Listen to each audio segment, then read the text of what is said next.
só falar rapidinho sobre é, o, que o que tinha comentado na última aula, né? Sobre a fórmula A mais B elevado a N. Então, para começar, dá para ver a tela, né? Então, o, vamos que peraí, cadê? O A mais B ao quadrado é A ao quadrado mais 2AB mais B quadrado, né? A mais B ao cubo, ele é A mais B quadrado vezes A mais B. Aí você distribuindo, ficaria A ao quadrado mais 2AB mais B quadrado vezes A mais B. E essa conta aqui é exatamente o que aparece no triângulo de Pascal, tá? Então, por isso que está aqui do lado. Então, aqui o A quadrado mais 2AB mais B quadrado dá vezes A mais B. Então, vai ficar aqui B ao cubo, 2A mais B quadrado. E fica depois 2 ao quadrado B. Aqui depois fica AB ao quadrado. 2AB vai ficar 2 ao quadrado B e A ao cubo, né? Então, a conta que você faz aqui, no triângulo de Pascal, é exatamente a conta que a gente faz aqui. Tá? Então, vai aparecer aqui 1, 3, 3, 1, né? Aqui tem 1, 3, 3, 1. E aí, por exemplo, a n igual a 4, você faz a mesma coisa. Você pega A ao cubo mais 3 ao quadrado B, mais 3AB ao quadrado mais B ao cubo, multiplica por A mais B. E aí, fazendo a conta, né, vai dar exatamente isso aqui, né? Fica 1, 4, 6, 4, 1, né? Que é a conta que você faz aqui, né? Você pega o 1 repete aqui, 1 mais 3 dá 4, 3 mais 3 dá 6, 3 mais 1 dá 4, e aqui o último aqui repete também. Tá? Então, isso aqui seria mais ou menos só a forma intuitiva de enxergar que vai ser isso aqui. Então, vamos fazer a conta mesmo. Para isso, primeiro a gente prova que aqueles números são dados por isso daqui, né? Então, o nk é n fatorial sobre k fatorial, n menos k fatorial, onde o k varia entre 0 e n, um número natural. O zero fatorial ele é 1. E aí o n mais 1 fatorial é n mais 1 vezes n fatorial. É definido por indução.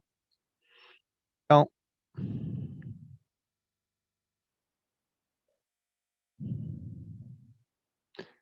agora um fatorial é 1, 2 fatorial é 2 vezes 1, que é 2, 3 fatorial é 3 vezes 2 vezes 1, que dá 6, 4 fatorial é 4 vezes 3 fatorial, né? 3 fatorial dá para 6, então fica 4 vezes 6 dá...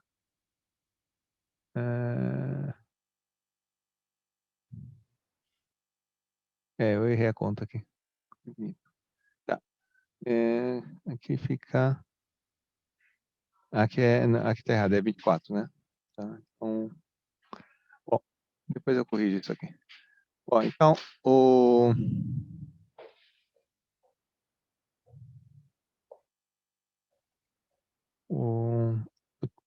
aquela conta do triângulo de Pascal é isso daqui, tá? Se você for ver, só voltando aqui um pouquinho primeiro.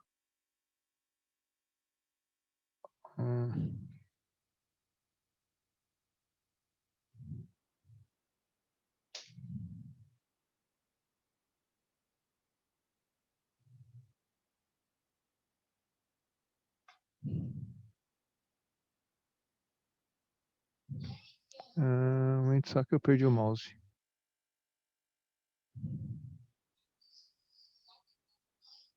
Tá. Então, esse aqui é o 00, esse é o 10, 11, 20, 21, 22, 30, 31, 32, 33 e assim vai, né? Agora,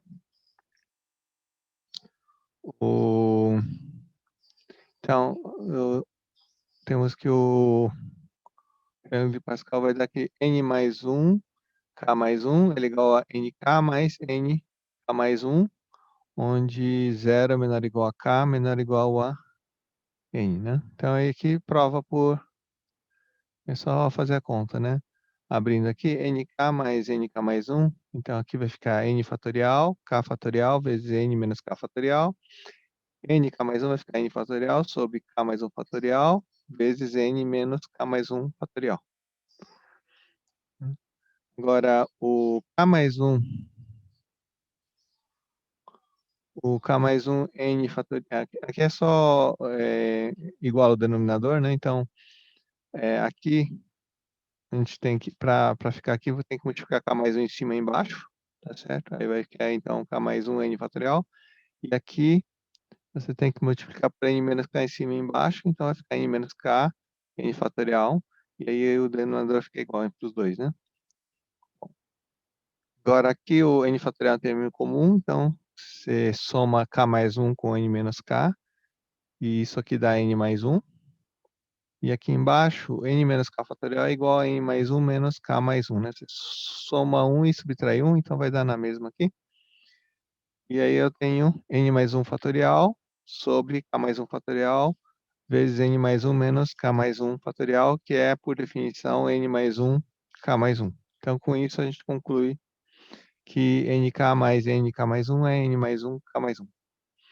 Agora, vamos ver aqui o a mais b elevado a n igual a somatória k de 0 até n, nk, a n menos k, bk. Então, para n igual a 1, a gente tem a mais b igual a mais b, que é 1, 0 a 1, elevado a 1, né? E o 1b elevado a 1. Então, dá realmente igual. Então, agora vamos supor que vale para n e mostrar que vale para n mais 1, né? Então, o a mais b elevado a n mais 1 é a mais b elevado a n vezes a mais b. Então, agora o a mais b elevado a n por hipótese de indução, ele é a somatória k de 0 até n de nk, a n menos k, b elevado a k, vezes a mais b. Então, aqui faz a mesma coisa que a gente fez no começo, só que agora em geral, né? Então, você distribui o a e o b aqui, tá certo?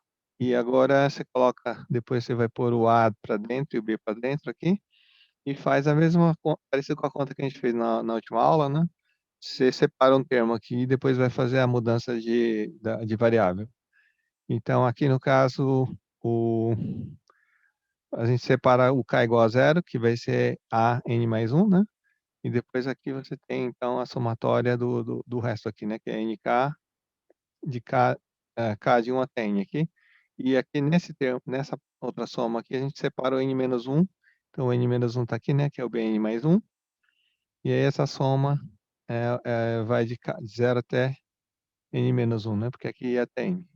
Bom, Professor, esse... só rapidinho, Oi, fala. se você for um pouco rápido, então ali, sobe só um pouquinho, só Hum. bem pouquinho. Ali vira na somatória, na última linha que está na página. Aqui, não, A isso. n mais 1 menos k, porque você distribui e adiciona um a na soma, então o n deixa de ser n, ele vira n mais 1 e isso faz sentido. Uhum. É isso? É por causa da distributiva e você somou um a, além Isso, disso. eu peguei o A e coloquei para dentro da soma. Exato. Entendi. E o outro a mesma coisa com b. Então você soma Isso, o k mais um. Tá bom, entendi. isso. Uhum. Tá, eu tô fazendo meio rápido, porque depois vocês podem olhar com calma no PDF, tá? Eu vou corrigir o PDF, porque eu coloquei um número errado, é claro. Mas acho que o de resto acho que tá certo. Bom, então, aqui é a mesma ideia, né? Você vai ter que mudar a variável para poder comparar as duas aqui, né? Então, é, o, o, a gente chama L de K menos 1, tá certo? Então, como o K começa no 1, o L vai começar no 0, né? Que vai ficar 1 menos 0. 1 menos 1, desculpe. E depois ele ia até N, só que aí então o L então vai ter N menos 1. Tá? Aí você troca agora, como o L é K menos 1, o K é L mais 1. Então vai ficar menos L mais 1 aqui, e aqui da K vai ficar L mais 1. Tá? E agora, aqui sim a gente só troca o L pelo K. Então é só, basicamente não faz nada, né? Só que para ficar mais fácil para enxergar a, a, a conta aqui, né? Bom, então agora, se você for ver aqui, para cada L, você vai ter exatamente o A e o B aqui, a potência que aparece é a mesma. Então é só juntar os dois aqui, né? Vai ficar o NL mais 1 e soma com NL aqui, tá? Agora, pela conta que a gente fez antes, NL mais 1 mais NL é N mais 1, L mais 1, tá certo? Então vai dar isso daqui. Tá? E agora, tá. Aqui basicamente eu repeti a conta.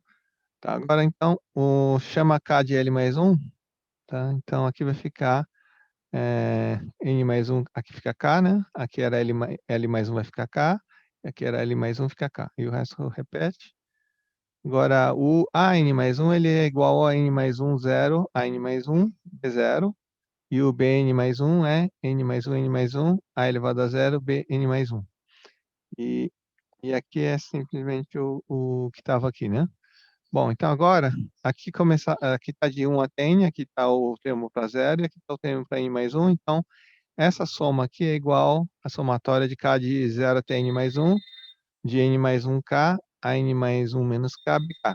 Que é exatamente a fórmula que a gente queria, tá certo? Então, com isso, você tem a fórmula, tudo bem? Aí depois vocês olham no PDF se alguém tiver alguma dúvida, tá? Mas a ideia vai ser essa. Alguém tem alguma pergunta sobre isso daqui? Tá.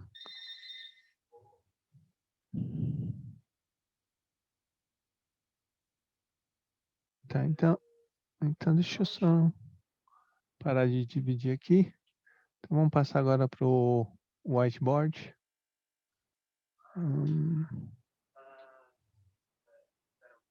Tá, então vamos... Bom, a última aula a gente está falando sobre módulos, né? Então vamos equação modular. Não sei se alguém ficou com dúvida sobre aquilo. Tá, então só para lembrar uma coisa rapidinho, vamos pegar de novo as coisas, a equação do segundo grau aqui, ax quadrado mais bx mais c, desculpe, mais c, então f de x igual, tá. Bom, então, bom, então sabendo que ele tem duas raízes alfa e beta, por exemplo, como é que fica a equação?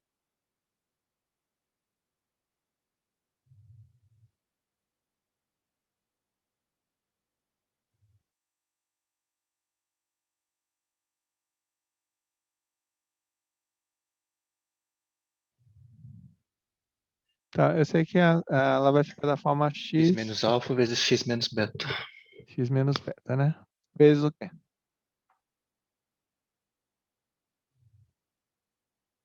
Tá? Porque se você multiplicar isso aqui, o termo vai ficar 1, né? Aqui teria que aparecer o A, tá? Então, para ficar a mesma equação, vai ficar isso aqui, né? A vezes x menos alfa, x menos beta. Tá? Então, vamos supor também que alfa é menor ou igual a beta, né? Tudo bem? Tá, então, vamos fazer agora a análise de sinal. Então, bom, vamos pegar o caso em que alfa é menor que beta, tá? Tá, vamos supor isso aqui. Ops. Muito.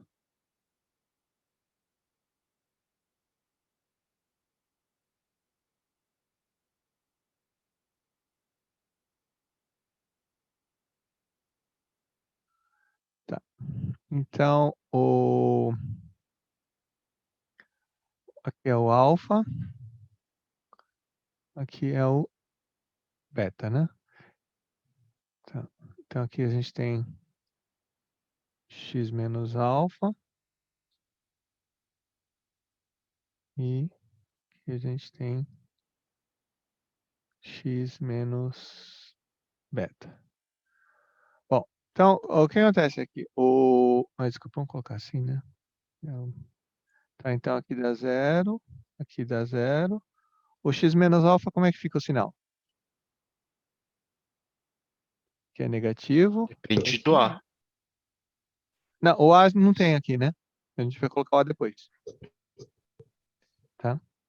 Então, se o x menos beta, aqui fica negativo e aqui é positivo, né? Então aqui fica, na hora que fizer a conta aqui, o x menos alfa, x menos beta, aqui é positivo, aqui é zero, aqui é negativo, aqui é zero e aqui é positivo a função, né? Tá, agora vai depender do A, né?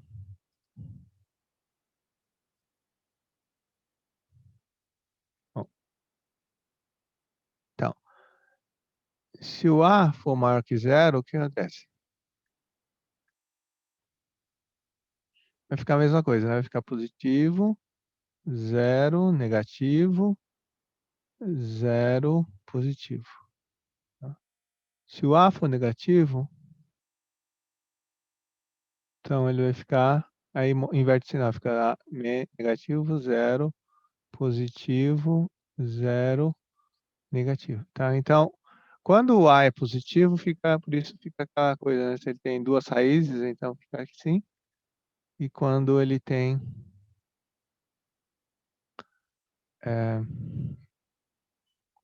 quando o A isso aqui seria quando o A é positivo, né?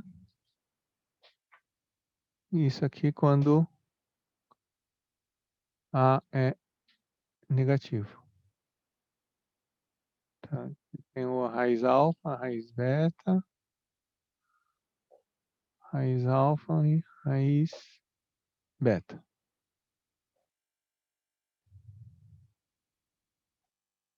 Tá? Então aí fica assim. Bom, agora vamos passar para o próximo aqui. Tá. Então agora se alfa for igual a beta, né? Então aí o que acontece? Você teria x menos alfa, x menos beta. Aqui você tem o alfa igual a beta. Então aqui é zero, aqui é zero. Aqui é negativo, positivo, negativo, positivo. É x menos alfa, x menos beta, que é positivo, zero, positivo.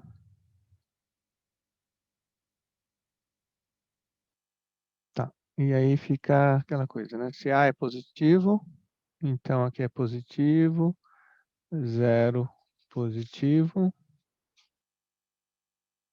E se A é negativo, fica negativo, zero, negativo. Tá. Tá. E no caso, quando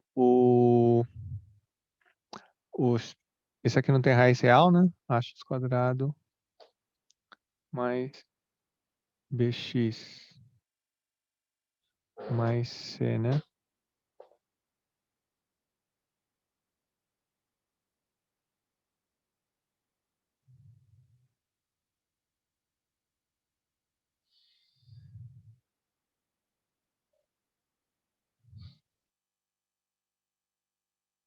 Tá. Então, quando isso aqui não tem raízes reais, como é que a gente analisa o sinal? Só em função do A. Só em função do... Tá, então, é só para ver como é que fica a conta aqui, né? Então, como que era que a gente tinha... Tá, então a gente tinha feito aquela conta da outra vez lá, então fica a x ao quadrado mais b sobre a x mais c sobre a, que é igual a vezes Tá, então ficava x mais b sobre 2a ao quadrado mais c sobre a menos b ao quadrado sobre 4a ao quadrado, né? Isso era a conta que a gente viu da última vez. Tá, então se ele não tem raízes, isso aqui era... desculpa, isso aqui é positivo, né? Certo? Então, tá certo? Porque o delta é o oposto disso aqui, né? Tá. Então, significa o quê? Que isso aqui é positivo, isso aqui é maior ou igual a zero. Então, isso aqui a gente tem que... O que aparece aqui?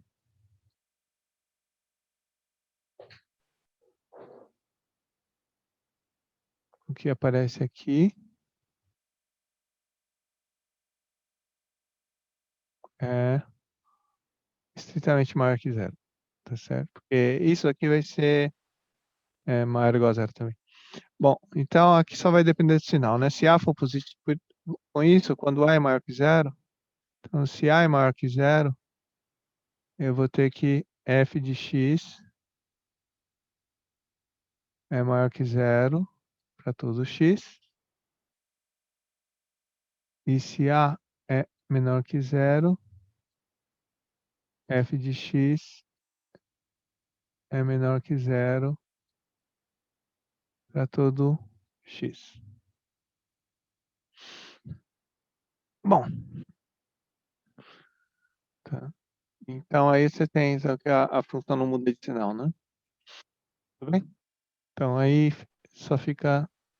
Então, só voltando aqui, né? Então tem esses três casos. É quando temos duas raízes reais, a função ela é entre as duas saídas, quando A é maior que zero, entre as duas saídas é negativo e fora dela é positivo. Quando A é menor que zero, entre as duas saídas é positivo e fora isso é negativo, tá? É só olhar pela tabela aqui. Se A for igual a B, então para A maior que zero, a gente vai ter que a função ela tem raiz dupla aqui, então vai ficar assim, né? Que é alfa igual a beta. E quando o A é negativo, vai ficar assim, né? Quando A é negativo, aqui é alfa igual a beta. Tá? E aí a função é zero aqui e o resto é negativo. E finalmente, quando ele não tem raízes reais, você olhando para aqui, esse aqui é sempre positivo, então só vai depender do sinal do A. Então, aí você tem isso daqui, né? Quando A é maior que zero, a função é sempre positiva. Tá. Bom, na verdade, esse desenho aqui a gente está fazendo, mas para provar isso a gente vai ver depois, tá? Quando fizer a derivada, aí dá para ver que é realmente essa cara. Então, por enquanto, só está assumindo que vai ser assim. Mas quando A é menor que zero, então a função é sempre negativa. Professor, Oi. eu não entendi o que aconteceu da segunda linha para a terceira. Quer dizer, da primeira para a segunda, quando você coloca b sobre 2a e b ao quadrado Esse sobre daqui 4 ao quadrado. esse é o que a gente fez da última vez, né? Na última aula, que era completamente quadrado. Ah, sim, sim. Tá certo? Então, se você abrir aqui, vai aparecer esse termo aqui positivo. Então, para dar zero, você soma e subtrai para poder fazer essa conta. Tá? Então, você Então, soma aqui. Tá, então, mas aí na aula anterior teve exatamente essa conta aqui, mas é completamente quadrado. Tudo bem? Tá? Então, aí, esse aqui é o oposto do delta, né? Aliás, não é exatamente o oposto do delta, né? Mas tem a ver com o delta isso aqui, tá? Que é b² menos 4ac, né? mas aqui é é o oposto, né? Então, isso aqui é quando ele não tem raiz, o delta é negativo e esse número é positivo, tá? Aí você está somando uma coisa que é maior ou igual a zero com uma coisa que é positiva, então a soma vai dar maior que zero. Então com isso você tem que essa função aqui ela não muda de sinal, nesse caso. Tá, tá falando que minha internet está instável, então não sei se vai cair. Bom, então, não sei se ficou clara a ideia. Tá? Então, é por isso, quando tiver equação de segundo grau, a gente só analisa a raiz e já tira direto, né? Não precisa ficar quebrando em fator de grau 1 toda vez, tá? Basta analisar o sinal a partir das raízes, né? Tá, então,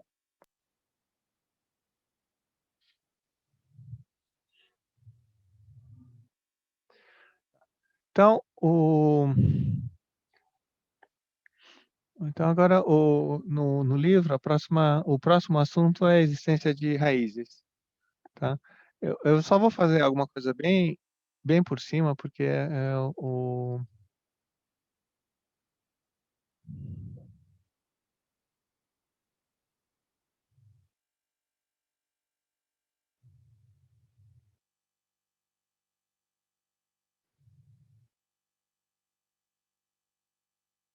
tá? Então, por exemplo, no caso, você pega A maior que zero, tá certo? Aí eu quero falar na raiz enésima de A, né? Então, por definição, o que seria a raiz enésima de A?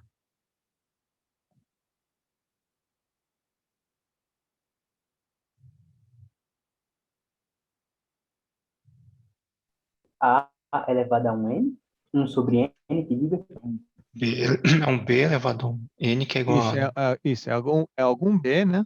Tal que B elevado a N é A. Tá certo? Então, como é que a gente justifica para fazer isso daqui, né? Ele tem que eu teria que verificar que ele existe, tá? Então, para fazer isso, é a mesma ideia que a gente viu do raiz de 2, tá certo? Você vai usar o fato que a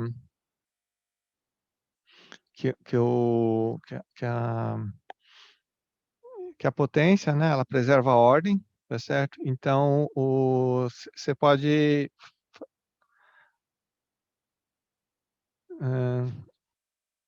você tem aqui o candidato, você tem o A aqui, né? Tá certo? Aí, então, você tem você está tentando achar quem que é o B, né? Então, no final das contas, o que acontece? Você vai pegando termos aqui, tá certo? Que você sabe que ele é enésima potência de alguma coisa e que um fique para antes e um fique para depois, né? Tá certo? Que é a mesma coisa que, por exemplo, se fosse, vamos pegar um caso concreto aqui, n igual a 3, por exemplo, né? E o A, por exemplo, igual a 7. Então, como é que a gente tenta achar a raiz cúbica de 7?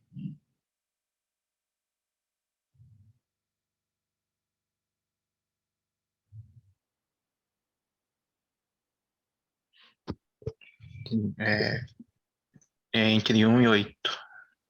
Isso, ele está entre 1 e 8, né? Porque aí esse aqui seria o 1 ao cubo. Isso aqui seria 2 ao cubo, né? Tá, aí depois como é que você faz uma aproximação alguma coisa mais próxima aqui? Né? Então aí você você escolheria alguma coisa com o primeiro dígito aqui, né? Então aí você sabe que se tomar 1,1 ao cubo, 1,2 ao cubo, etc. aqui, né? Até 1,9 ao cubo, o 7 vai ficar no meio daqui de alguma coisa, e você então saberia como é que faz a aproximação de novo. Então, o que acontece é que você vai começar a cercar aqui quem que é o possível valor B, né? Tá certo? Só que esse processo aqui ele é infinito, tá? Você só consegue dizer o B quando você fizer todas as aproximações aqui, tá certo? E daí, então, aí você chega a algum lugar aqui que vai ser o B. E aí a existência do B vai ser pela aquela dos intervalos encaixantes, né? Tá certo? Eu sei que aqui no meio existe um número real, tá certo? E aí esse valor que aparece, ele tem que ser necessariamente, vai ter que bater com A, porque não tem como ele ficar nem antes nem depois. Tá? Isso aí dá um pouquinho de conta para verificar, tá? Mas eu acho que a ideia, importante aqui no caso seria a ideia, né? Tá? Fica claro mais ou menos que dá para começar a fazer aproximações para tentar dizer quem que é o B? Sim, Sim? Isso, né? Porque aí você faz a mesma coisa. Você acha o 1, aí no caso é só fazer conta mesmo, né? Aí depois você procura o segundo dígito e assim vai, tá certo? Na argumentação, o que você faz é simplesmente você pega um conjunto mesmo, né? Você pega o conjunto A, por exemplo, dos x pertencentes a R, tal que o x a n é menor ou igual a A.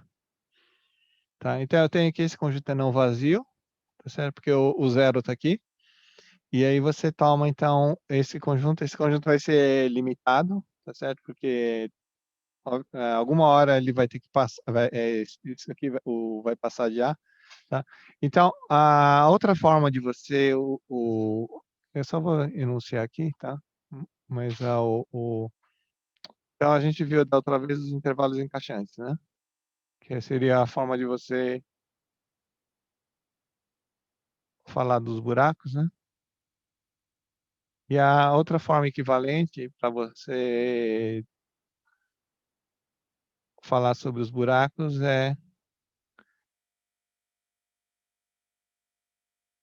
tá, no caso, intervalo encaixante era isso aqui, né? Você tinha uma sequência de intervalos. Tá, não precisa diminuir dos dois lados, né? Basta diminuir de um lado, tá? Mas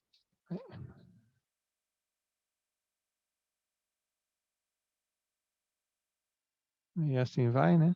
Então, ah, onde Bn menos An, isso aqui diminui para zero, né?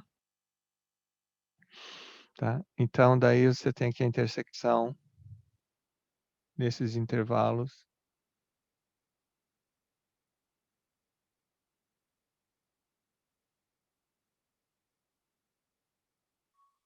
Um único ponto.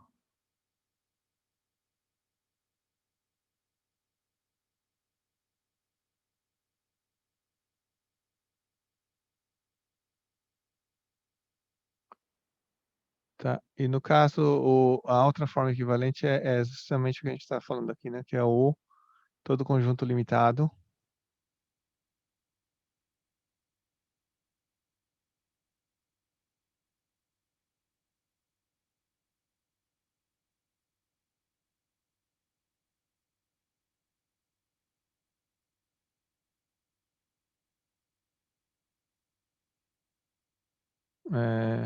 Superiormente.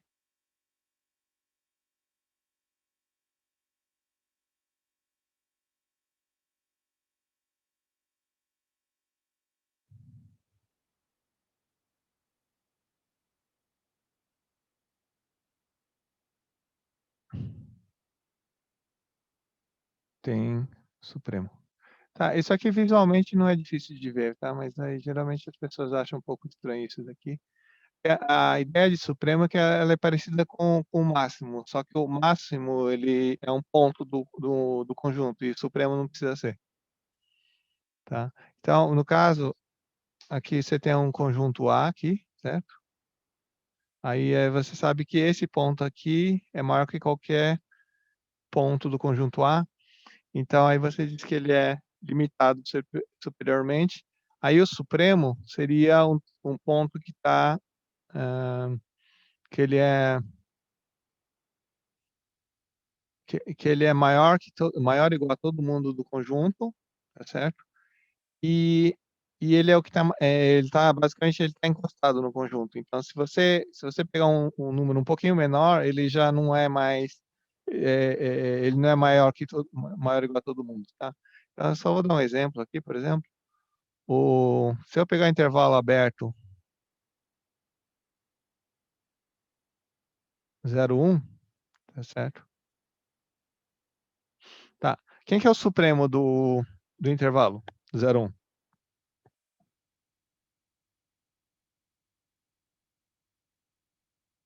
Entre 0 e 1 seria 1. Seria 1, né? Tá? Então, só que o 1, ele não faz parte do conjunto aberto 0, 1, certo? Só que se você pegar qualquer um aqui em cima, quer dizer, o 1 é maior que todo mundo que está aqui, né? Tá? Agora, se você pegar alguém menor que 1, tem algum ponto do intervalo 0, 1 que fica acima dele, tá certo? Então, o 1, ele é o que a gente chama de limitante superior, né?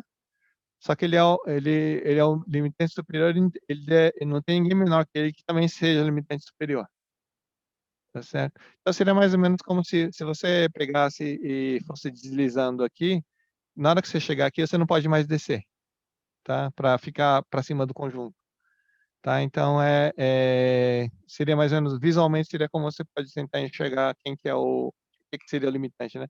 Você tem um conjunto que é limitado para cima e você vai descendo até encostar no conjunto, quer dizer, porque você não consegue mais descer, né?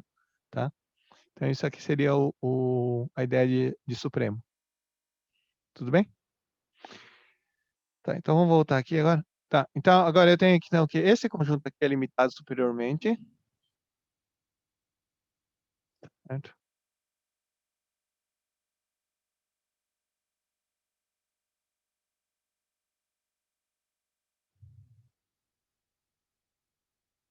E, portanto, tem supremo, tá?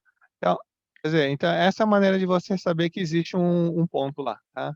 Aí depois que você sabe que você tem o supremo, você faz os cálculos para mostrar que ele realmente vai bater com o valor que você quer, tá? Porque se você pegar alguém um pouquinho maior, ele vai passar, tá? E se você pegar alguém, quer dizer, ele não pode ser menor, porque se for menor, ele também já não vai bater, tá? Então, o que a gente vai ter é isso aqui, né? Então, se você tomar o B como o sup de A, eu vou ter que B elevado a N dá exatamente A, tá? Então, essa é a forma que você mostra que a raiz enésima existe, tá? Então, como alguém comentou, né? Professor, Sim, professor, fala. o supremo é só um ponto ou ele pode ser, por exemplo, uma assíntota horizontal? Não, o supremo é sempre um ponto, Tá certo. tá? Uhum. Tá. Então, tá. Então,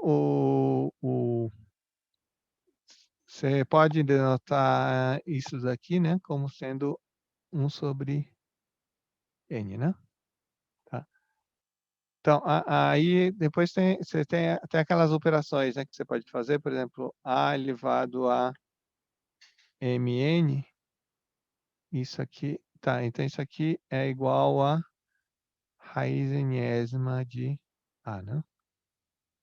Tá. Agora, A elevado a Mn seria o quê? Tá?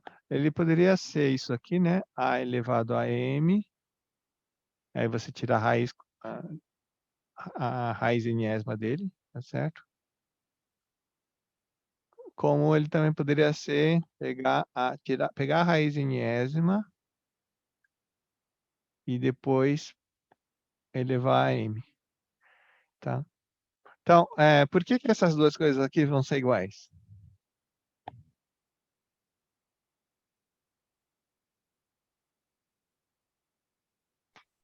Pelas propriedades das potências. Isso, na verdade, você faz a conta, se você fizer a conta, você mostra que ele dá igual, tá? Por isso que é igual, tá? Então, a operação de potência funciona porque na hora que você vai mostrar a conta, ela dá isso mesmo, né? tá? Então, aí você tem o quê? Que A elevado a P, tá? Onde P é um racional, né? B elevado a vamos colocar assim, vai. P elevado a Q. M elevado a N, né? Ah, desculpa, aqui não é. Tem que ter a mesma base, né? Senão a gente não.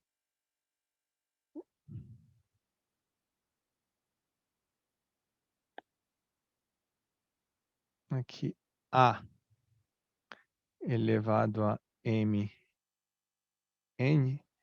Isso aqui é igual a P Q mais M N. Tá? Então eu tenho que isso aqui dá igual porque a conta que você, na hora que você faz a conta, você mostra que ele dá igual, tá? Então é o que acontece aqui. Tá.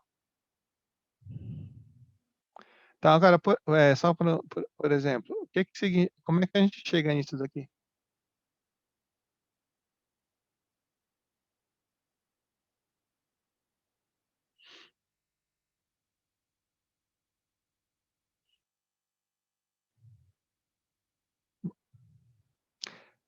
Tá? Porque assim, né? Você tira a raiz, etc. Mas bom, vamos começar com mais. Quer dizer, é a mesma coisa, tá? Mas, por exemplo, 2 elevado a π. Como é que a gente chega no 2 elevado a π?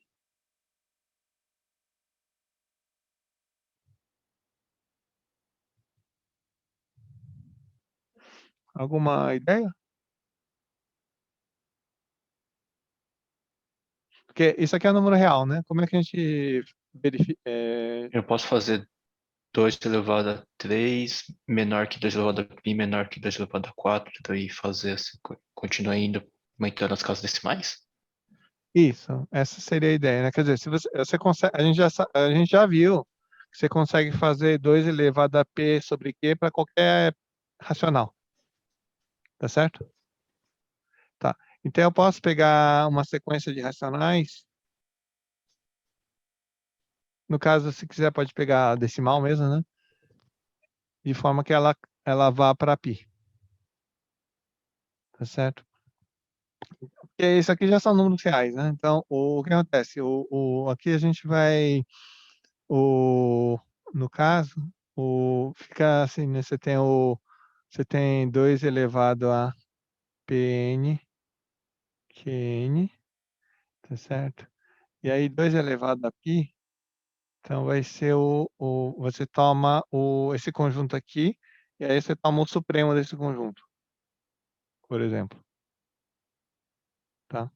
Você pega nos racionais, porque a gente já sabe calcular nos racionais, né? Quer dizer, a gente já sabe que dá para calcular nos racionais, aí você toma 2 elevado a π como sendo o supremo desses números aqui, tá? Onde o Pn sobre Qn ele vai se aproximar de π.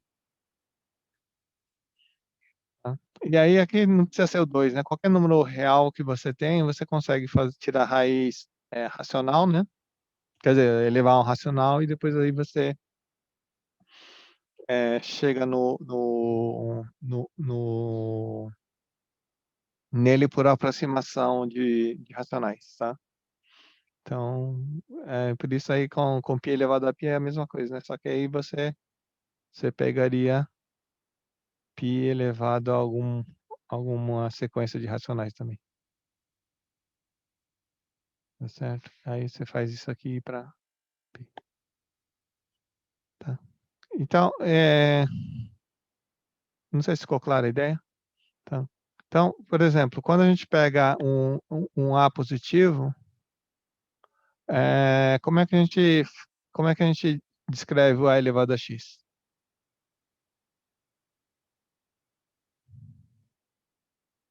Então, A vezes A vezes X vezes. Aí que tá. E se x for raiz de 2, por exemplo? O que seria esse x vezes, né? Uhum. Né?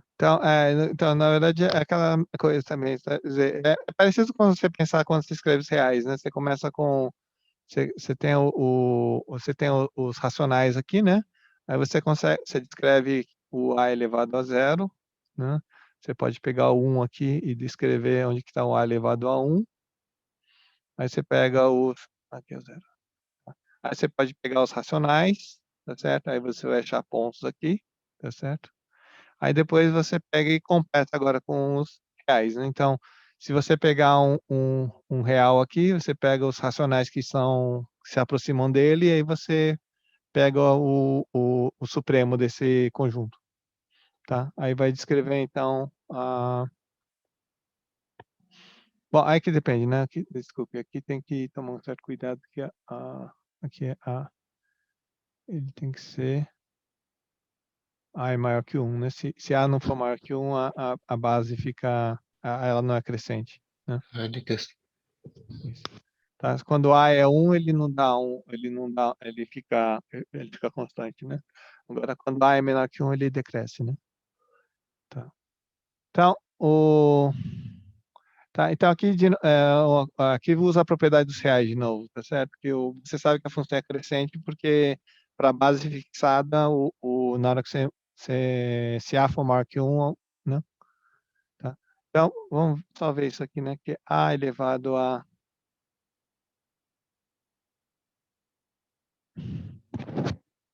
Tá. Então, por que A é elevado... Se A é maior que 1, como é que a gente verifica que A elevado a N cresce? Que ele vai crescer infinitamente, né? Porque se A é maior que 1, eu posso escrever, então, A como sendo 1 mais B, né? Onde B é maior que 0, né? Tá certo? Então, A elevado a N é igual a quanto? A 1 mais B elevado a N, né? Tá. Agora, isso daqui é daquela soma que a gente viu no começo da aula, tá certo? E aí, como é que são os primeiros termos, né? Você vai ter o 1, né? Que é o... Tá, eu vou escrever aqui, vai. Acho que é melhor colocar tudo certinho. Então, isso aqui é o N0, 1, né? Elevado a N, mais N1,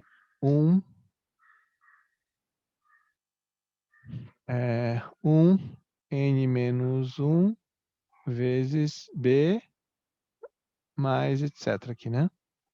Então, isso aqui em particular é maior ou igual a só pegar os dois primeiros termos, né? Então, o primeiro termo fica como?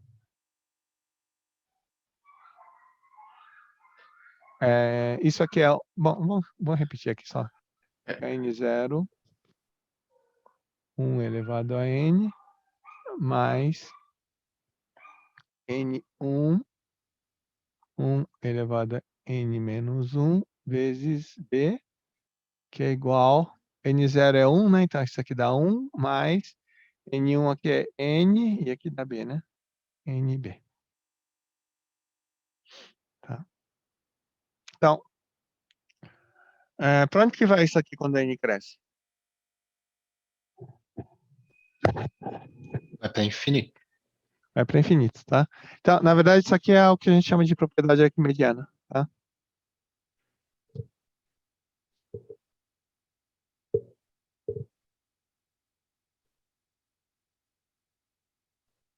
Tá? Então, assim, a gente está acostumado a falar que isso aqui cresce, mas para isso a gente está usando uma propriedade também.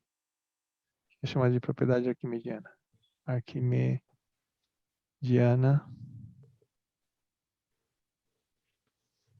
Eu coloquei errado aqui. Arquimediana dos reais.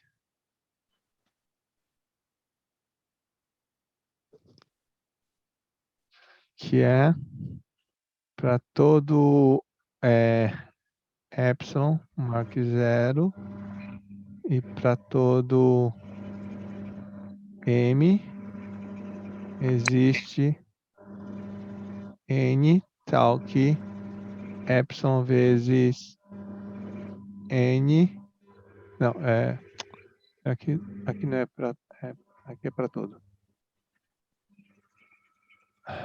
todo m, tá? Existe um n tal que epsilon vezes n fica maior que m, tá? que no caso seria isso aqui, né? Você tem um epsilon, você tem um m aqui, e aí então se eu começar a pular de epsilon em epsilon, tá certo? Alguma hora eu passo o m, tá certo? Seria no caso, por exemplo, com epsilon vezes n.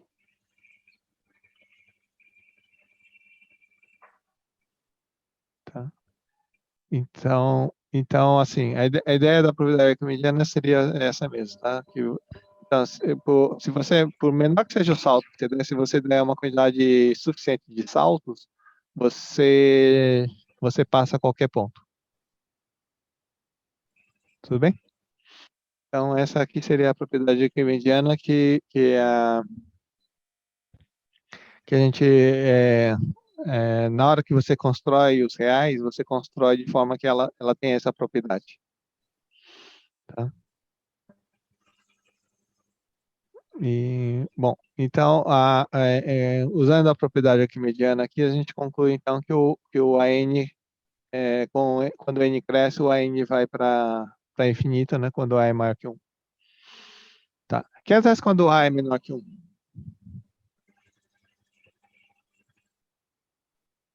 Ele vai cada vez mais tender a zero. Decresce. Isso. decresce. Porque a gente vai fazer justamente o contrário, né? Você tem o que? Que 1 sobre A é maior que 1, né? Então, aí você tem que 1 sobre A vai crescendo. Então, o A vai para zero. Então, você tem que 1 sobre AN, ele cresce para infinito, né? Certo? E daí, então, você vai ver que o A elevado a N, ele vai decrescer para zero. Tá?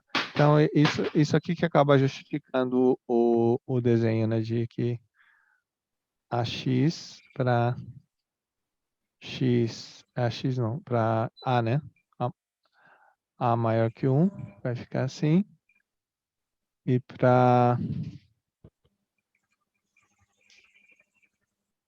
ela vai ficar assim, né? Então, vamos colocar aqui o BX, onde 0 é menor que B menor que 1, né? Então, as funções, elas têm, a exponenciação vai ter essa cara aqui. Tudo bem? Tá. E aí, como eu tinha comentado acho que na primeira aula, né, você tem um número E, que é um número real, e aí você faz a mesma coisa exponencial, né? O E, ele é maior que 1, tá certo? Na verdade, ele está entre 2 e 3, tá? Mas o E é maior que 1, então a cara dele vai ser essa daqui, tá? E a importância do E é justamente porque na hora que você aprender a derivada de EAX vai ser EAX. Tá? Então, a velocidade de crescimento dela bate com a própria função. Tá? Então, é por isso que acaba sendo um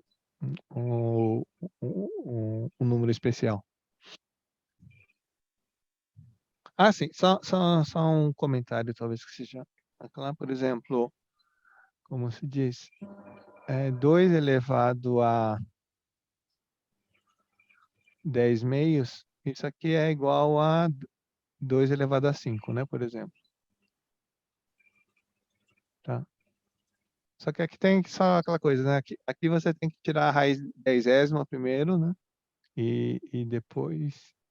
A raiz 10ª não. Você tem que tirar a raiz quadrada de 2, né? E depois elevar, né? Então, assim, a princípio também não precisaria ser a mesma coisa, né? Tá?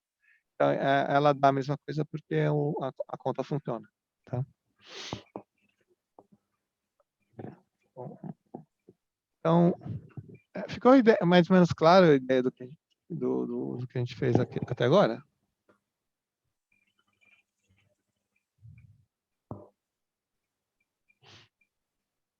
Tá, porque agora eu queria começar a falar um pouco sobre a ideia de aproximação, tá?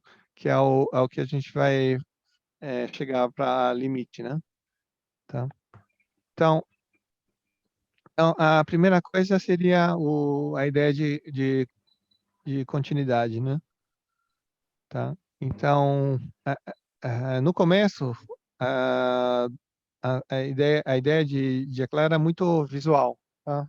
De várias coisas, né? Então, assim, as conclusões eram mais, assim, intuitivas, né, nesse sentido. Tá? Até que você começa a trabalhar com coisas mais complicadas, aí começou a ter que, como que formalizar um pouco melhor o que está sendo feito, tá? Então, por exemplo, suponho que eu tenho isso aqui, né? Tá.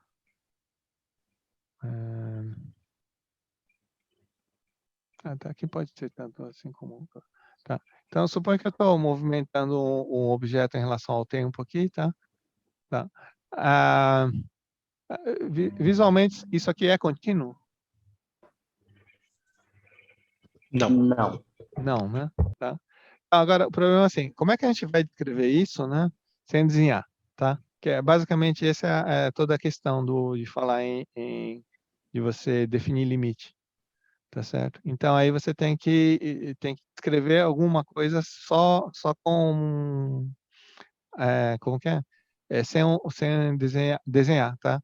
Então, por exemplo, se eu pego um gráfico, deixa eu apagar aqui um pouquinho. Então, por exemplo, ah, Professor, eu posso fazer só uma perguntinha? É sim, que eu tenho uma dúvida. claro. A gente usa epsilons e deltas também para continuidade. É a mesma coisa para a ideia também da definição formal de limites com epsilons e deltas? Não, desculpa, eu não entendi.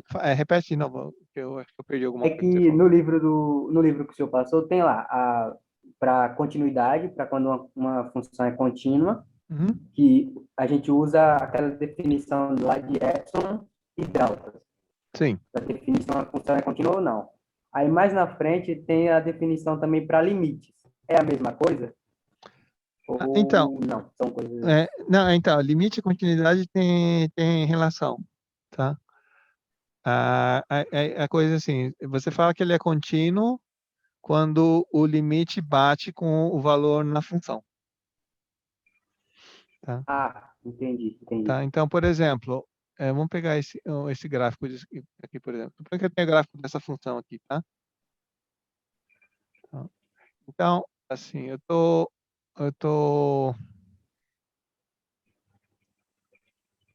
tá, suponho que eu estou caminhando por aqui, né? Tá? Então, eu estou aqui, depois chego aqui, vou aqui, e continuamente, né? Quando eu chegar aqui, tá certo? Por esse caminho aqui, quando eu passar, quer dizer, pela função, eu chego aqui, eu passo para cá e depois volto e continuo, tá certo? Se for olhar pela função, né? Só que se eu pensar em termos de, se eu estou movimentando aqui, por onde que eu vou passar? Exatamente por onde está esse buraco aqui, né?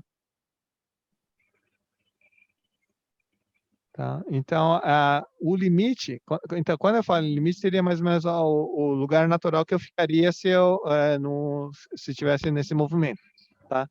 Então, o limite vai ser esse aqui, tá? Isso aqui seria o limite, né?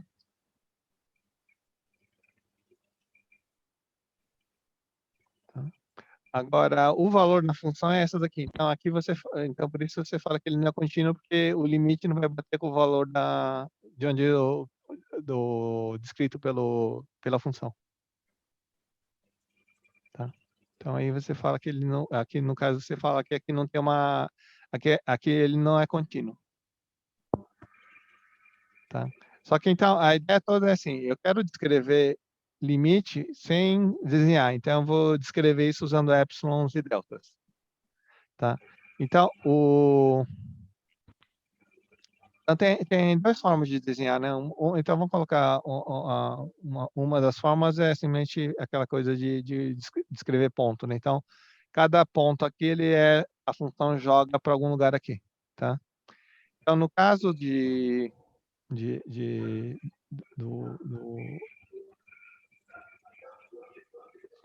o epsilon ele sempre está desse lado e o delta vai estar aqui, né? Tá? Quer dizer, o delta, na verdade, é esse espacinho aqui, tá? E o epsilon é esse espacinho aqui, tá? Então, no caso aqui, se for um ponto L, então aqui seria L mais epsilon, que está à direita, e desse lado aqui seria L menos epsilon, que é o da esquerda, né? E aqui seria, se aqui for um ponto x0, aqui é x0 mais delta,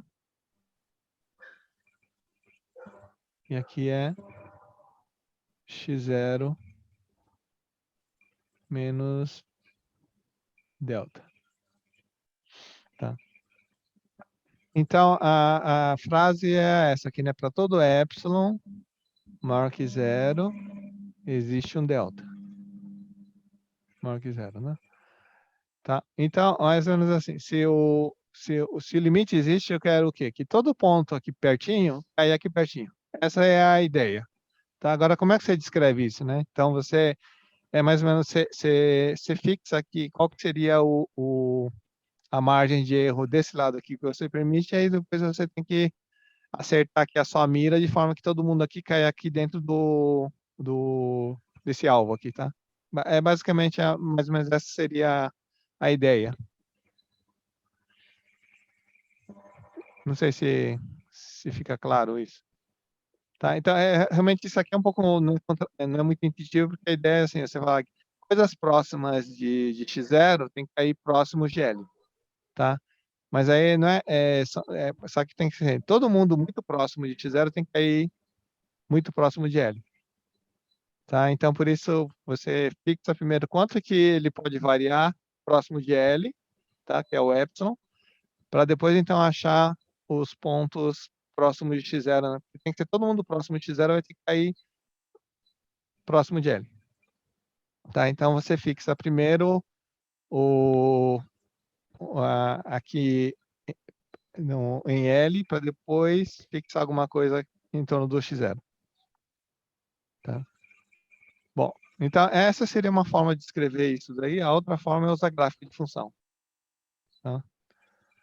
Então, no caso é isso daqui, né? Você tem o problema é assim, toda vez que você vai desenhar um gráfico, aí você vê pelo gráfico que é óbvio, né? O problema é que isso é só para ilustrar, né? Porque muitas vezes você não sabe a descrição da função, então você não tem o gráfico para fazer o desenho para começar.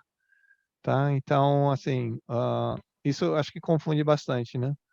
Tá? Então, supondo que eu tenho uma função aqui, porque na verdade o problema é que eu teria que fazer isso sem enxergar a função, tá? Mas a gente desenha a função só para ajudar, né? Tá? Então, no caso, você vai fixar um ponto, você fixa o ponto L aqui, você tem um ponto x0, tá certo? Então, quando você fala em epsilon, então você vai descrever a faixa aqui. Você fixa uma faixa epsilon aqui em torno do L, e aí você tem que achar uma faixa delta, né? Por exemplo, se eu pegasse um delta desse tamanho aqui, não, esse delta aqui ainda está muito... Deixa eu piorar a função, vai. Essa função está muito suave, aí fica ruim de desenhar. Então, vamos desenhar ela de novo aqui. Tá, então, vamos fazer ela assim.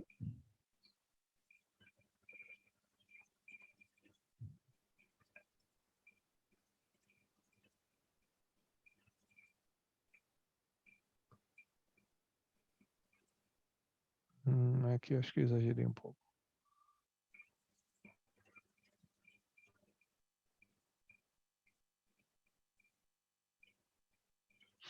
Tá, tá aqui o ponto aqui. Tá, então, o que é que ela fala é assim, né? Se você pegar uma faixa, deixa eu trocar a cor aqui de novo. Então, eu fixei uma faixa epsilon aqui, eu tenho que achar uma faixa delta, tá certo? Então, por exemplo, se eu tentar pegar essa faixa aqui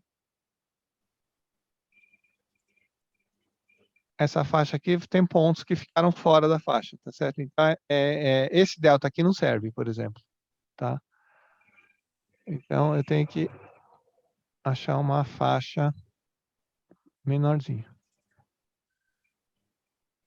Então, quer dizer, essas coisas que ficam para fora aqui, elas não podem acontecer, tá certo? Na faixinha que eu escolhi. Então, teria que ser uma faixa que está mais para cá, né?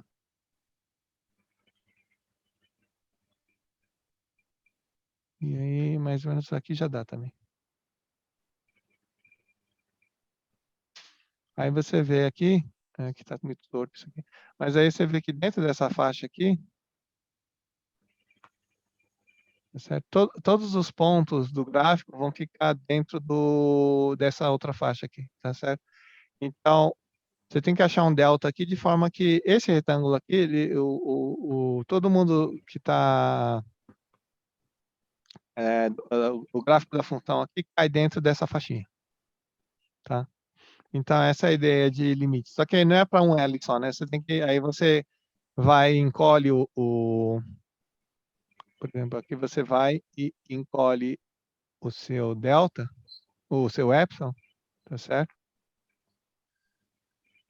Daí, por exemplo, o delta que a gente usou para esse, quer dizer, então, quando eu falo epsilon, existe um delta, o delta sempre é um delta que depende de epsilon, tá?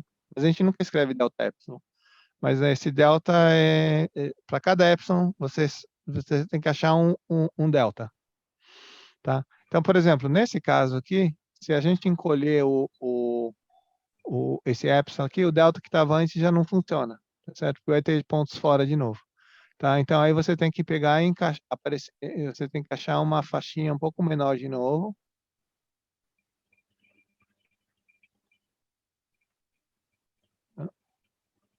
Mais ou menos seria assim, né? Se você for pensar, você teria que dar um zoom no seu desenho para você enxergar de novo o que você está fazendo, né? Porque aqui do jeito que tá, a gente já não enxerga direito o que está acontecendo, mas no caso você teria que pegar uma faixinha menor de forma que isso aqui continue a funcionar, tá?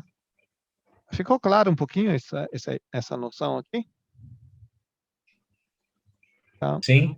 Tá? Então, assim, o que engana muito é isso daqui. A gente desenhar um gráfico, aí a gente está achando o epsilon e o delta em função de olhar o gráfico, tá? O que a gente faz não é isso, né? Simplesmente a gente tem que achar o epsilon e delta sem ter gráfico nenhum, nenhum gráfico desenhado. Tudo bem? Tá. Então,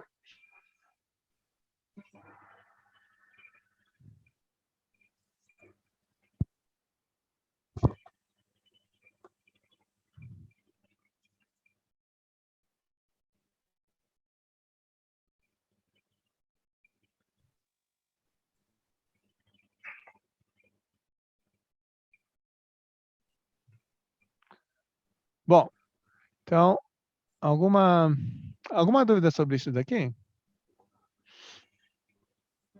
Tá? Então, assim, o epsilons e deltas é para formalizar, tá? Então, onde é que vai usar epsilons e deltas? A gente vai usar para alguns exemplos, tá certo? E depois para provar os teoremas, tá certo? Só que aí depois disso você não fica usando tanto, né? Tá? Então, isso aí é usado para formalização, tá? Então, geralmente é uma coisa que acho que as pessoas não conseguem entender muito bem, tá? Mas também acho que não é um problema não entender muito bem agora. Então, assim, é só para tentar ter uma noção do que está acontecendo mesmo, tá? Então, não é para se preocupar que é muito complicado falar em epsilons e deltas, tá? Porque é normal achar que é complicado mesmo. Porque é complicado, tá? Bom, então, ah, tá, então vamos talvez fazer um exemplo aqui.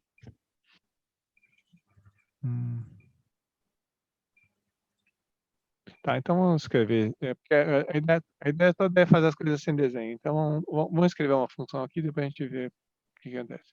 Pega f de x igual a 0 se x é maior que 2 e 1 se x é menor ou igual a 2. Então, a pergunta é, f como que é? F é contínuo em... Bom, a gente nem definiu continuidade ainda, né? Mas A continuidade seria a função bater, o limite existir e bater com o valor da função, né? A f é contínua em 2.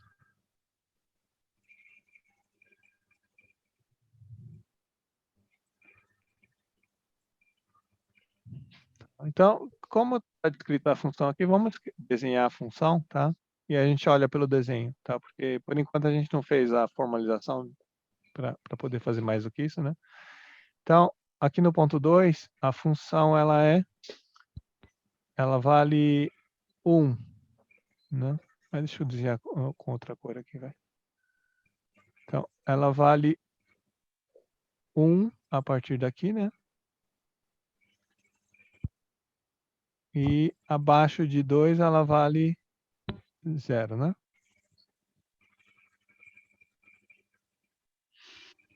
Tá. Então, olhando para o gráfico, dá para ver que a função não é contínua, né? Agora, pensando em termos de épsilons e deltas, como é que você vai...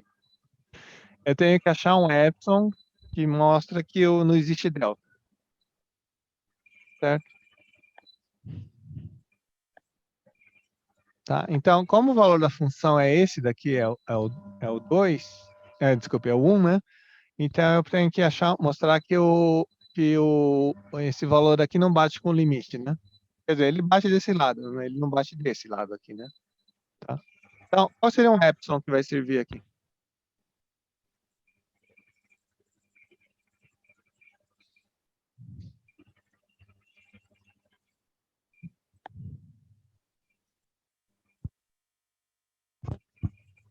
Algum chute?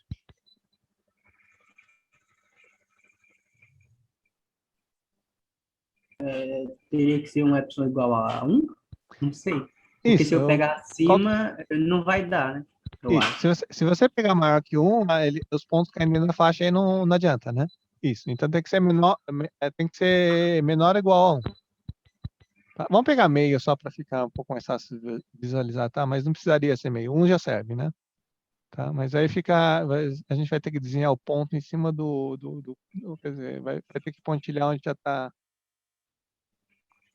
Eu perdi o gráfico aqui, ele não volta. Aqui, tá. Então tá aqui o desenho, né? Tá. Então vamos pegar a faixinha meio, tá? Só para não ficar jogado em cima, tá? Mas então, então você pega, por exemplo, epsilon igual a meio, tá? Aí então vai ficar Professor, uma faixinha aqui, né? Tá? Então agora, por menor que eu pego aqui, todos esses pontos ficam fora da faixa, né? Tá? Eu posso pegar qualquer faixinha aqui. Tá? Então aqui é o epsilon, né? Então esse aqui é 1 mais meio. E aqui é 1 menos meio, né? Que é a faixa epsilon aqui.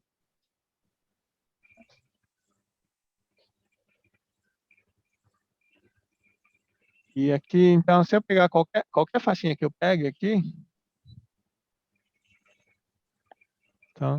Por menor que seja, nenhum ponto daqui é dentro da faixa, certo? Então, ele para qualquer delta que eu pegar, você acaba vendo que esses valores ficam longe desse valor aqui. Tudo bem? professor, Sim. ali na função não é ao contrário, é x menor que 2 Verdade. e... Não, desculpa, tem razão. Eu vou roubar aqui, tá? Eu vou apagar aqui e escrever, que é mais fácil do que o contrário. Tá, aqui Tá. teria que ser menor que 2 e maior ou igual a... Pronto. Tá. Você tem razão, o que eu escrevi tá, mas agora a gente inverte aqui para o desenho ficar certo. Tudo bem? Tá. Realmente eu escrevi, mas eu pensei que tinha escrito o contrário. Tá. Então, qualquer ponto que eu pegar aqui, nessa região, ele fica fora da faixa, tá? Porque ele teria que cair aqui dentro desse retângulo aqui, tá? Só que por menor que eu pegue aqui, sempre esses pontos vão ficar fora. Tudo bem? Então, com isso eu tenho que com isso a gente mostra que a função não é contínua. Tudo bem?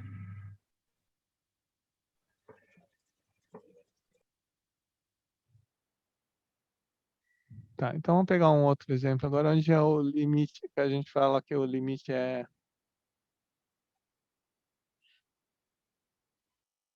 Tá, então pega g de x é 2, se x é igual a 1 e é 0 se x é diferente de 1. Tá? Então aqui é o ponto 1, aqui é o ponto 0, né? E aqui o desenho não está muito bom, porque está fora de escala. Bom, esse desenho está fora de escala, tá? Então não é para estranhar aqui. Tá? Então, então eu tenho aqui essa função aqui, ela é 0. Vamos colocar 1 aqui só para não ficar em cima da faixa também. Vamos trocar aqui. Aqui, vamos botar aqui 1. Tá? Então a função ela é eu nunca acerto aqui. Tá, deixa eu apagar.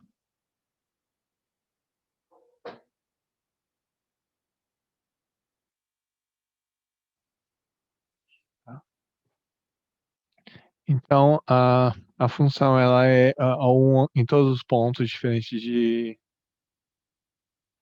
1 e é 2 no ponto 1. Tá? Então essa função teria limite no ponto 1? Tá. No ponto 1, não. Não. Não, o limite. São duas coisas. Uma é limite, a outra Limite, é se é contínua. Tá? Para verificar que é contínua, a gente tem que achar uma faixa em torno do 2, que é fácil de ver igual antes, que não existe nenhuma faixinha para o 2, né? Tá? Agora, o limite seria o valor onde todo mundo, para onde todos os valores estão se aproximando, né? Esses valores estão se aproximando de quanto?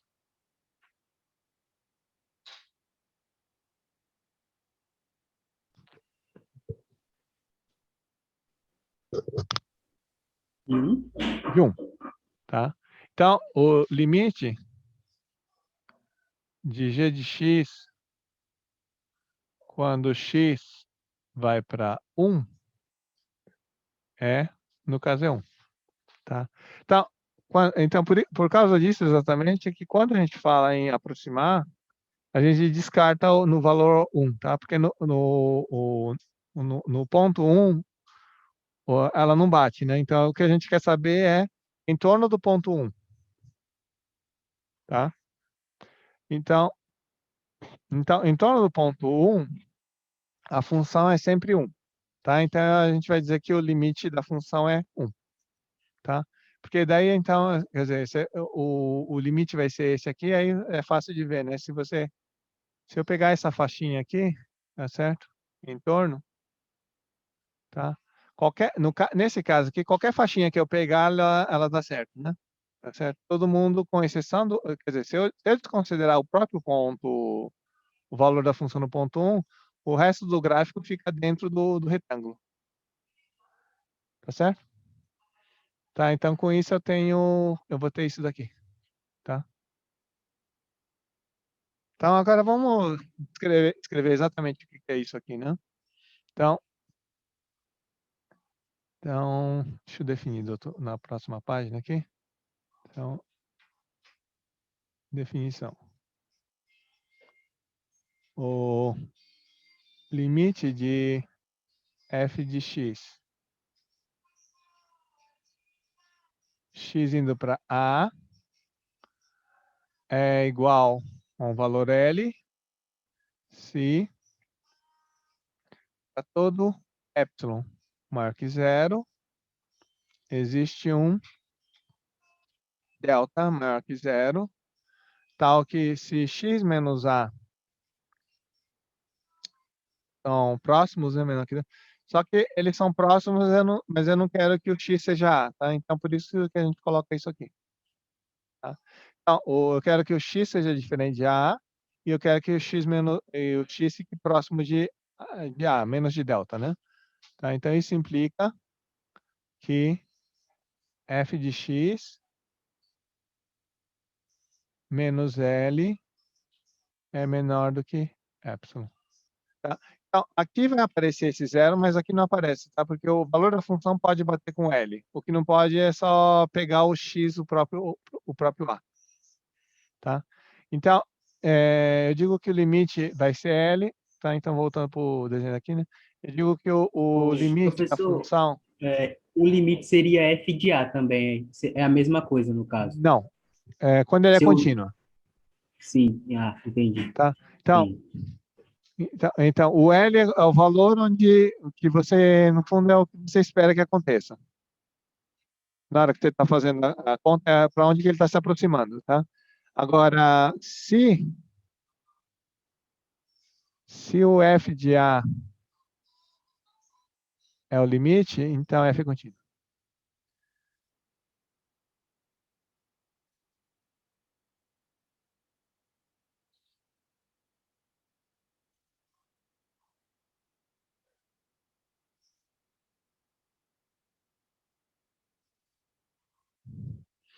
Tá certo? Então, essa é a diferença, né? Quer dizer, se ele é contínuo, então o valor esperado é o valor onde está as coisas mesmo. Tá certo? Tá? Acho que talvez um exemplo que não é exatamente de limite, mas é isso, né? Por exemplo, se você está descendo uma escada, né? E, quer dizer, só que você não enxerga, você não está enxergando a escada porque é escuro, por exemplo. Bom, se tiver faltando, se o degrau tiver, como que desnivelado, o que acontece? Você vai tentar pisar esperando que esteja em um certo lugar, tá certo? Então, esse lugar que você espera que esteja seria mais ou menos o limite, né? Tá? Agora, onde está realmente é o valor da função, tá certo? Então, então uma coisa é o limite, né? Que seria o valor, mais ou menos o valor esperado pelo que está acontecendo em torno dele, tá? E continuidade é quando esse valor esperado é realmente o valor da função, tá? Não sei se ficou claro um pouquinho essa ideia. Tá, é só, desculpa porque eu não sei onde é que foi parar o chat, então eu não sei se alguém escreveu alguma coisa pelo chat, tá? Então, se alguém tem alguma dúvida, me fala pelo áudio, tá? Porque nessa bagunça aqui eu não consigo enxergar onde é que está o chat, tá? Bom, então a ideia básica é essa, tá? De limite. Então, o que a gente vai fazer nas próximas aulas a gente vai fazer alguns casos assim básicos usando epsilons e deltas, certo? Depois a gente vai fazer as provas usando epsilons e deltas, porque para provar o limite tem que fazer isso, né? Tá? E depois uma vez que você tem a propriedade de limite, você não precisa mais fazer as coisas, quer dizer, uma vez que você tenha os exemplos básicos e as propriedades de limite, você já não precisa mais ficar usando epsilons e deltas para verificar as coisas. Que é a mesma coisa dos reais, né? Assim, se fosse para construir os reais, você constrói os reais, mostra as propriedades e depois na hora de trabalhar você não vai ficar voltando para os reais o tempo todo, né? Você pega e só usa as propriedades dele, tá? Então, no caso de limite vai ser a mesma coisa. A gente vai, quer dizer, é comum também às vezes assumir epsilons e deltas, quer dizer, você não faz nada, simplesmente aí já assume as propriedades e vai trabalhando. Eu gostaria de fazer um pouquinho de epsilons e deltas para vocês terem uma noção geométrica um pouco do que está acontecendo, tá? Mas não é para, quer dizer, não é para vocês esperarem conseguir entender isso direito, tá? Eu acho que pouca gente consegue entender durante o semestre realmente o que é epsilons e deltas, tá? Então é normal ficar em dúvida, tá? Mas a ideia toda é assim, ter uma noção intuitiva do que acontece, tá? Mas aí a gente a gente vai provar algumas coisas, e aí depois a gente vai deixar o epsilon e deltas de lado um pouquinho, tá? Aí depois, quando for provar algumas coisas, também você acaba voltando, né? Por exemplo, para provar o teorema, o limite fundamental, certo? Vai ter que usar epsilon e deltas, mas aí depois você simplesmente você assume o limite fundamental, tá? No caso, o limite fundamental é esse daqui. Só para... O limite fundamental é esse aqui, né? Seno de x sobre x, quando x vai para zero. Então, isso aqui é o limite.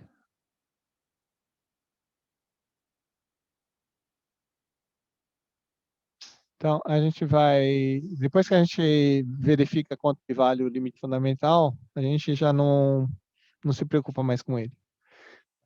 Então, assim, o limite, ele pode ser para um ponto onde já está naturalmente definido, e nesse caso aqui, por exemplo, como seno de 0 é 0, né? E em x igual a 0, isso aqui não está nem definido.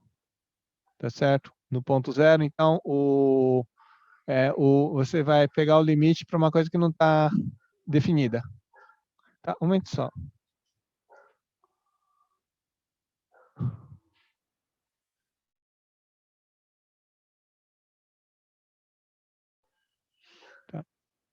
Tá, então,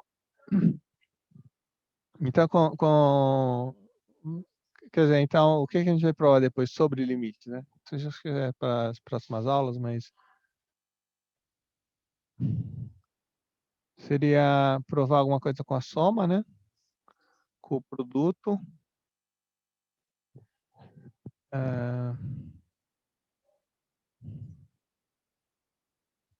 Tá, com a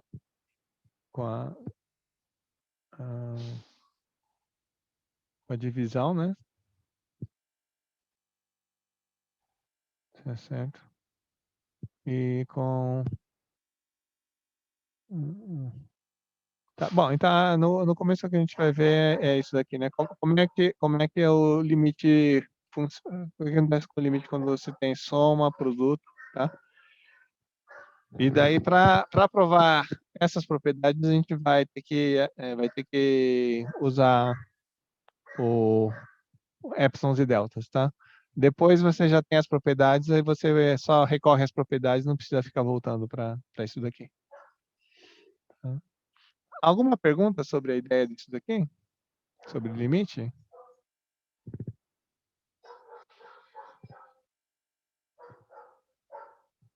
Tá.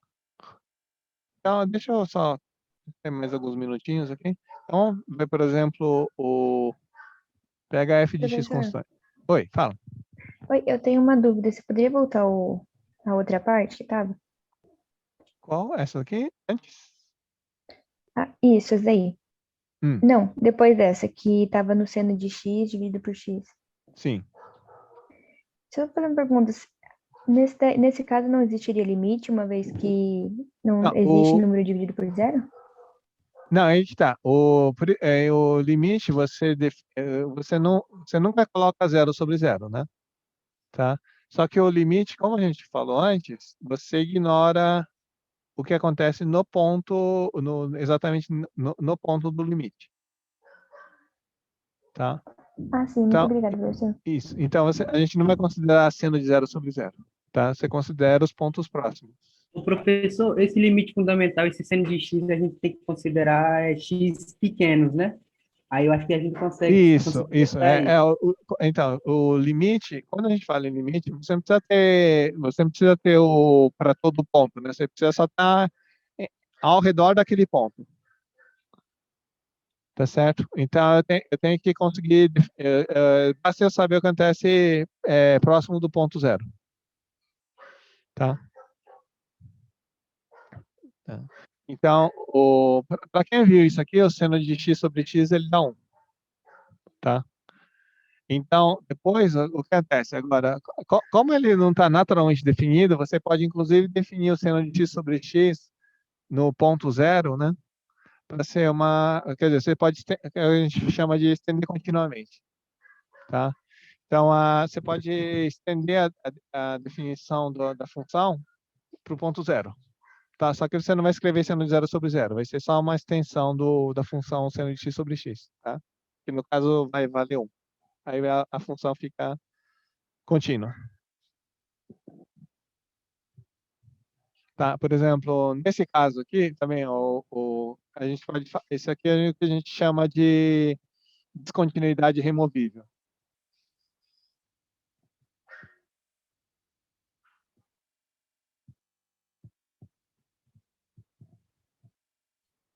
Opa. Isso aqui seria uma descontinuidade removível. Porque você, quer dizer, se eu trocar o valor do ponto aqui, tá certo? Tirar esse ponto daqui e colocasse aqui, ele passa a ser uma função contínua, tá? Aí então você fala que ele é uma descontinuidade removível porque é como se você tivesse definido errado o valor do ponto, tá? Agora, nesse caso aqui, se eu trocar esse valor desse ponto aqui, ele continua sendo descontínuo, tá certo? Então, aqui a gente tem uma descontinuidade não removível.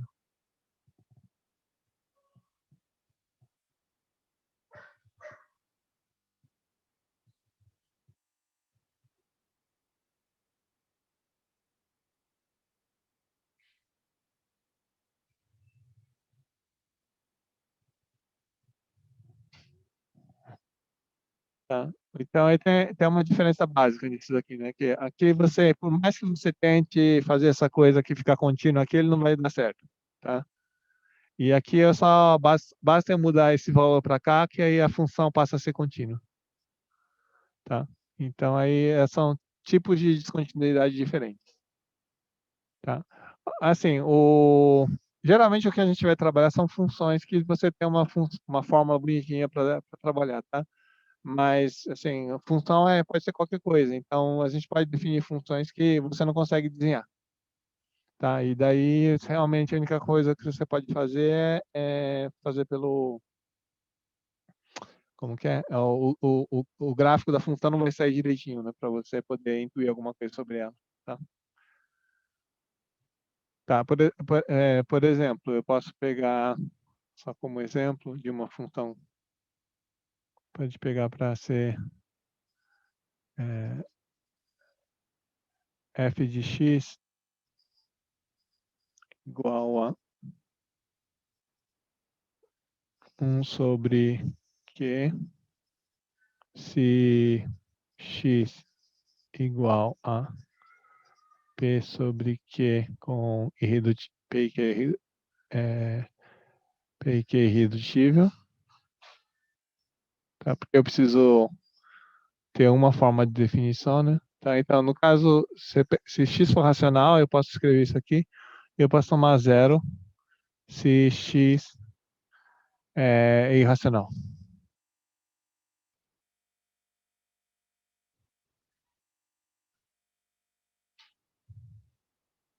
Tá? Então, aqui tem uma regra para definir, então isso aqui é uma função, tá? Só que essa função aqui dá para você desenhar alguns pontos, etc., mas ela fica muito ruim de ver enxergar como é que ela fica, né? Tá certo? Tá? Porque eu sei que, quer dizer, para todos os irracionais ele vai ser zero e para um ponto aqui, P sobre Q, você vai tomar o valor 1 sobre Q.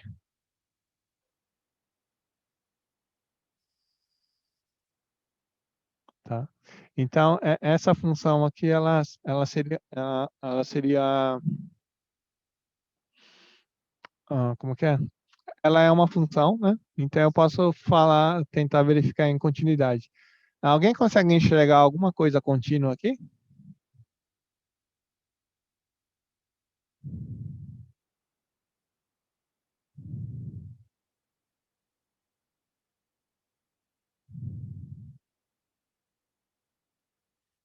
Desculpa, aqui ficou faltando uma coisinha, só que no zero, o zero ele é racional, mas aqui tá. pro zero. Bom, tá, vamos colocar aqui que PQ é diferente de zero, tá? E aí a gente joga o zero aqui também. Não, tá, f diz, vamos colocar aqui. Ele é 1 para x igual a zero, pronto. Só para não ficar destoado o resto, né? Tá? Então, se ele for da forma PQ com P diferente de zero, você chama de 1 sobre Q, e se ele for zero, a gente define para ser 1. Tá? Então, assim, depois a gente pode tentar verificar isso aqui, mas vocês vão ter que F é contínua em todo irracional.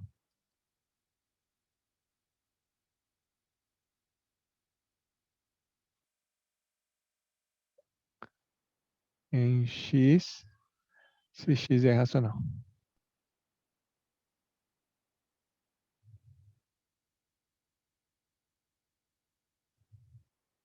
Mas a reta X, ela não contém necessariamente os irracionais também?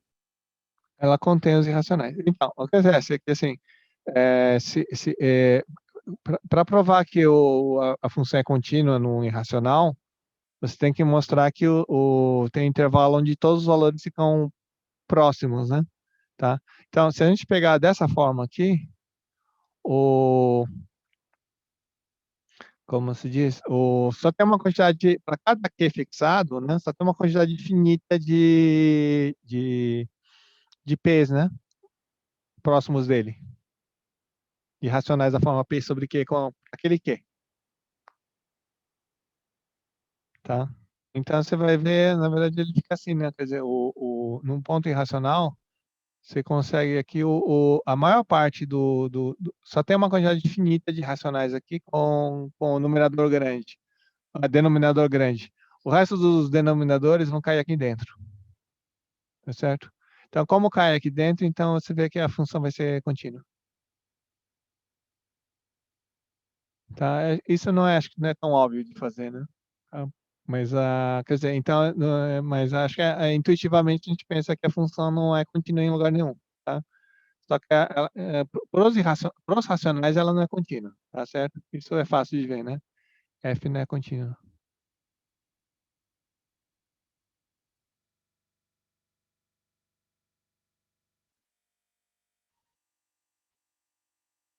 Em PQ, né? Porque se eu pegar um racional PQ aqui, o valor vai dar 1 sobre Q, que é positivo, né? E aí qualquer intervalo que eu pegar aqui tem um irracional dentro.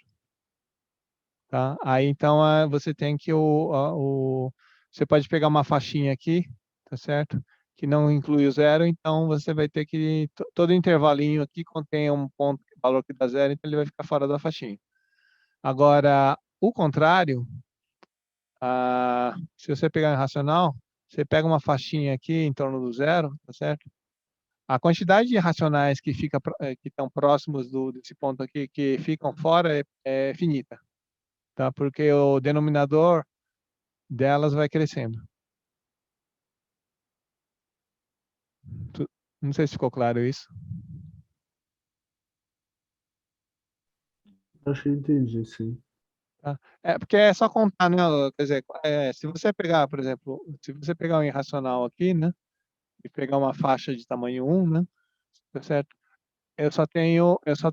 Quantos racionais com denominador fixado eu vou ter, né? Quer dizer, por exemplo, para Q, quer dizer, como aqui é uma faixa de tamanho 1, então eles vai ter no máximo Q termos, né? Irredutíveis, né? Tá certo? Então, aí você vai contando isso daqui, quer dizer, aí você tem algum 1 sobre Q' aqui, que é menor que o epsilon, né? Tá certo? Então, aí todos os denominadores grandes, eles vão cair dentro da faixa já. Tá? Então, por isso, você só precisa se preocupar com uma quantidade finita, então ele vai dar continuidade. Tudo bem? Tá. Mas isso aqui também é só por curiosidade, tá? Porque realmente é uma coisa que você não consegue desenhar direito, então acho que a primeira intuição, mas que geralmente falha sobre o que vai acontecer aqui. Tá. Tá aqui o chat. Deixa eu só ver se tem algum comentário aqui que. Bom dia. Um cara complicado, derivado de um cara complicado, sim. Desculpe. Glaucio, que é, foi você que perguntou agora ou não?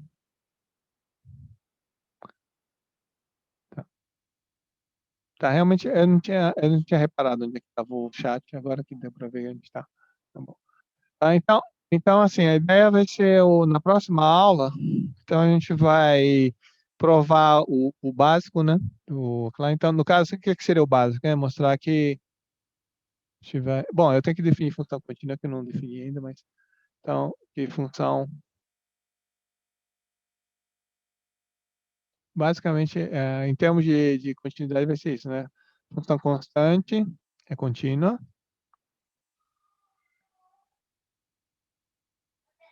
Depois a gente vai mostrar que a função f de x igual a x é contínua.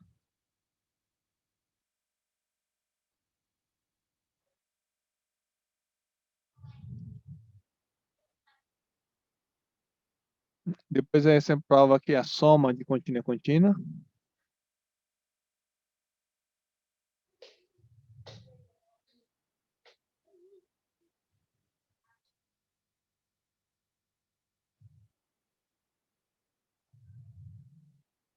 E produto de contínua é contínua.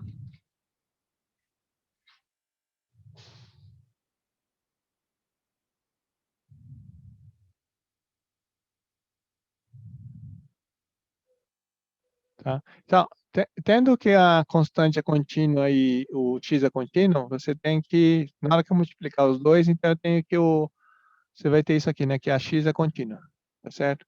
Aí, como se eu multiplicar x aqui, eu vou ter que a xn é contínua também. Por indução, dá para mostrar que a xn é contínua para todo a e para todo n. Então, com isso você tem que, como a soma é contínua, então você vai ter que os polinômios são funções contínuas. As polinomiais, né? As funções polinomiais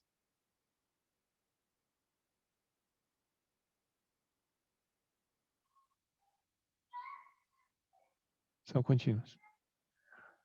Tá? Então, aí você começa a ter algumas outras funções que são contínuas. Tá? Então, assim, na hora de usar aqui uma função que polinômio é contínuo, a gente não precisa, você simplesmente assume depois que é contínua, porque a gente vai provar isso uma vez, né? Tá? Então, aí não precisa ficar voltando toda vez e falar assim, porque o soma de contínua, etc. Não, você simplesmente você assume que a função polinomial é contínua e acabou. Tá? E aí, depois a gente vai vendo as outras funções que são importantes, né? Que são as trigonométricas, as exponenciais, o logaritmo. Tudo bem? E aí, assim vai. Alguma pergunta?